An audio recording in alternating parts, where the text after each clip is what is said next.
ወላጆቻችሁን የተሸከማችሁ ወጣቶች ታድላችሁ። የጎደላቸውን የምትሞሉላቸው የተሸከማችኋቸው ያልሰለቻችኋቸው ታድላችሁ። ባሎቻችሁን የተሸከማችሁ ሚስቶች ምንም ስለሌላችሁ ያልተዋችኋቸው ታድላችሁ። ልጆቻችሁን የተሸከማችሁ ወላጆች ታድላችሁ። አንዳንዶች ፊት የሚነሱ አሉ አይደል? ካላመጣሽ ውጪ የሚሉ ስንቶች እዚያ የሊቢያ በረሃ የበላቸው ስንቶች አሉ። ምንም ስለማያመጡ የተባረሩ ፊት የተነሱ የተገለመጡ አንዳንዶች ሊኖሩ ይችላሉ። ኢትዮጵያውያንን በብዙ አይመለከትም። ግን ትሸከማላችሁ ወይ? ወንድሞቻችሁን ትሸከማላችሁ? ዛሬ ሊያጣ ይችላል፣ ነገ ያገኛል። አሁን ግን እሸከመዋለሁ ብላችሁ ብዙ ነገር እኮ ነበር ምናምን እያላችሁ ማትመጻደቁ እህቶቻችሁን የተሸከማችሁ ዘመዶቻችሁን አቤት ታድላችሁ። ያጡትን የነጡትን ዕውቀት ኖሯቸው እዚህ ግባ የማይባል ይሄ ዓለም ዕውቀት እንደሌላቸው የጣላቸውን የተሸከማችሁ አባቢሽ ወይን ተመልከቱት። የጎበጣችሁ ካላችሁ ምንም አልጎደለባችሁ። ክርስቶስን አይታችሁታል። ክርስቶስን አግኝታችሁታል። በእርግጠኝነት ነው ምንላችሁ። በርከክ ብላችሁ ተሸከሙ። ሰራተኞቻችሁን ትሸከማላችሁ። ተውድዶች አጠገባችሁ ያሉ ምንም የሌላቸውን ሰዎች ትረዳላችሁ ወይ? ትሸከማላችሁ ወይ? አንዳችሁ ለአንዳችሁ ሸክም ነው የምትሆኑት። አንዳችሁ ለአንዳችሁ መሸከም ነው የምትችሉት። ኢትዮጵያውያን ይልቁንም ክርስቲያን ኦርቶዶክሳውያን ግድ የላችሁ እንሸካከም። ዘመን ማለቁ አይቀር። ብዙ አይደለም አጭር ነው። 3 ምግብ የመጣው በአንድ ጊዜ በቀን 3 የበላው በ3 ቀን አንድ የበላው እመኑኝ እየኖርን ነው። የላመ የበላው የጣመ የጠጣው አሸር ባሸር የበላው እመኑኝ እየኖርን ነው። ምንም ለውጥ የለው። ሁሉም ይረሳል። አሻራው ጥሎ እንደማያልፍ መርከብ ነው። በጣም ይረሳል። ቅድም የበላችሁ ጣፋጭ ነገር ትዝታው እንኳን ይረሳል። እናንተ አጭር ነው። በጣም አጭር ነው። ይሄን ላሳያችሁ አጭር እንደሆነ። የአንድ ምግብ የአይን ውበቱ ስታዩት ያለው ውበትና የምግብ ግርማ ሞገሱ በእጃችሁ ጠቅለላችሁ አፋችሁ እስክትጎርሱ ድረስ ነው። ከዛ በኋላ ታዩትም። ለእይታ በጣም አጭር። ለእይታ ብቻ እንዳይመስላችሁ ለጣዕም እንኳን በጣም አጭር ነው። ወይ ሲጣፍጥ በጣም አጭር። ከየት እስከ የት? ከምላስ እስከ ጉሮሮ ነው። ላጭሩ እኮ ነው መከራ እየበላን ያለ ነው። ምን ይጣም በቃ ቆርሰን የምናጎርስ ቀደን የምናለብስ። እቺ ግን የዘላለም ናት። አጭር አይደለችም። አጭር አይደለችም በፍጹም። አባቢሽ ወይ ተሸክሞ ኖረ። ኢትዮጵያውያን እንደሚሸከሙ እናውቃለን። በቅርቡ የሰማሁትን ታሪክ ልንገራችሁ። አንድ ወላጅ አባት ነው ለልጆቹ ምሳሳን ጥቅጥቅ አድርጎ ይሰጣል አሉ። ቋጥሮ ይልካቸዋል አባት። እሱስ የሚበላው ስለሌለ ባዶ ምሳሳን ይዞ መስሪያ ቤት ይሄድላቸዋል።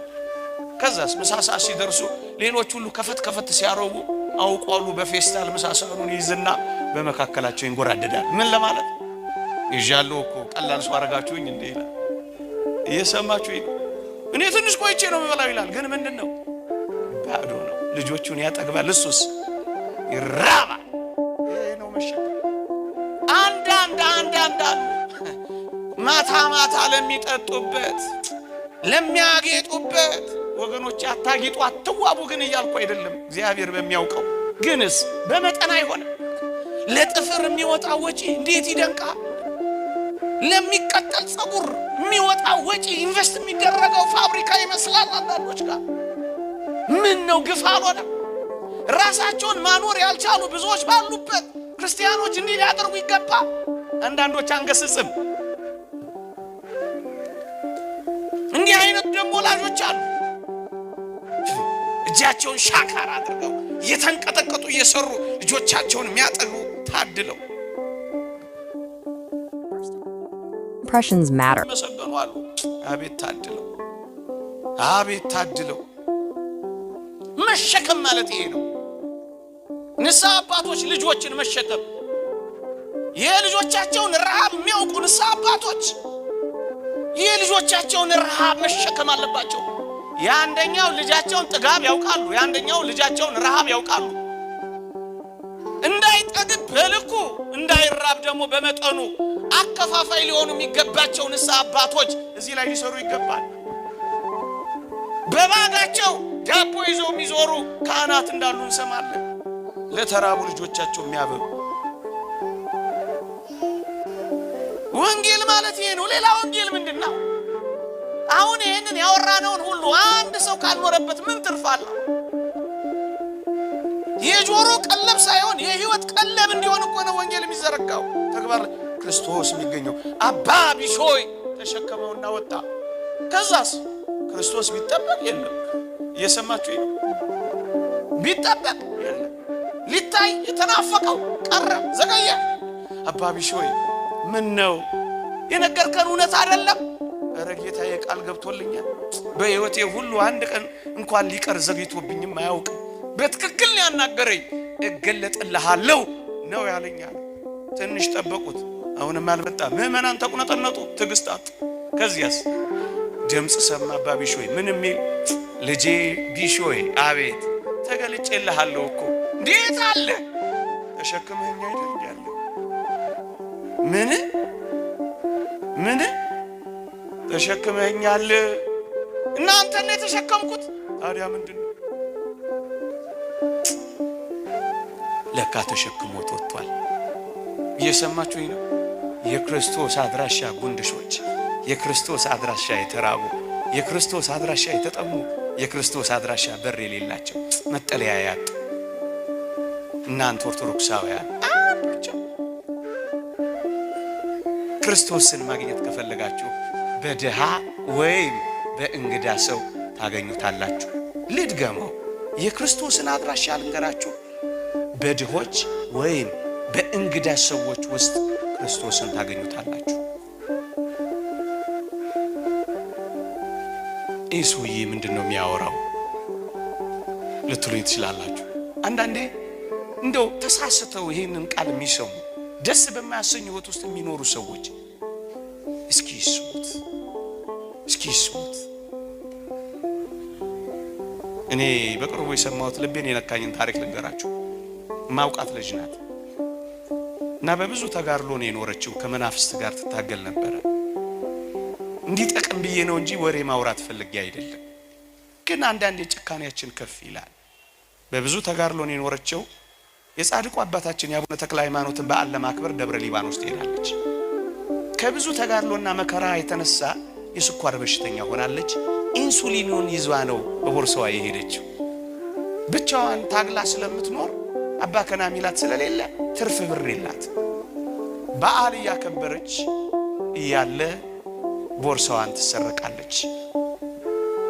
እንግዲህ የሚሰርቀው ትርፍ ያለው ሰው ነው። እሷ የመጨረሻ ትርፏ ኢንሱሊኗ ብቻ ነው። ትራንስፖርት የላት። ገንዘቧን በቦርሳዋ ትንሽ ናት፣ ትወስዳበታለች።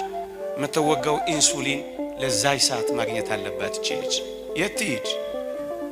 ደግሞ የቆመች ልጅ ስለሆነች እንዴት አድርጋ ብትለምን ማን ሊያምናት ይችላል? እንደኔና እንደናንተ ናት ልጅቷ ስትታይ። ብዙ ልብስ የሸፈናቸው ምስኪኖች እንኳን ምናልባት እዚህ ውስጥ ይሄን ስናገር በእርግጠኝነት እየተራቡ የሚሰሙ ሊኖሩ እንደሚችሉ ገምታለሁ። እግዚአብሔር ያስባቸው። ከዛስ እቺ ልጅ አመሻሽ ላይ አልቻለች። ምን ሆነች? መወጋት እያለባት ስላልተወጋች ሞተች። እዚያው ተቀበረች። ምን አይነት እነሱ ስኳር ለመብላት ሲሉ የስኳር መድኃኒት ያለውን ኢንሱሊን የሚሰርቁ ሌቦች ጋር አብረን እንኖራለን። ለቅምጥልነታቸው ሲሉ ልጆቻቸውን የሚያሳቅቁ በጣም ብዙ ቅምጥል ወላጆች አሉ። ማታቸውን ውስኪያቸው ላይ ያመሹ ልጆቻቸው ላይ ማታ ገብተው የሚደፉ በጣም ቅምጥሎች አሉ። ልጆች ተበተኑ አልተበተኑ ምንም አይመስላቸው አፈር አይንካኝ የሚሉ እቺ ዶሮ አየችኝ የሚሉ ቅምጥሎች አሉ። እንኳን ሌላውን አፍንጫቸው ስር ያለው ልጃቸውን እንኳን ማያዩ ግን አንተ ምን እያልክ ነው? እኛ ራሳችን ድሆች አይደለን ልትሉን ትችላላችሁ። እውነት ነው። ምንም ላይኖረን ይችላል። ከየት አምጥተን ነው እንድናካፍል የምታወራው ልትሉኝ ትችላላችሁ። ምንም ላይኖረን ይችላል። ሊቁ ቅዱስ ዮሐንስ አፈወርቅ እንዲህ ይላል፣ ቢያንስ 2 ዲናር አለህ ይላል። ታስታውሳላችሁ? ያቺ ሴት 2 ዲናር ብቻ አላት። እሷን በምኩራብ ሙዳየ ምጽዋት ውስጥ ስትጥል አያት። በጣም ብዙዎች አሉ እኮ። የክርስቶስ ዓይንም ልብ የሚያርፈው ግን ከጉድለቷ የሰጠችውን ሴት ነው።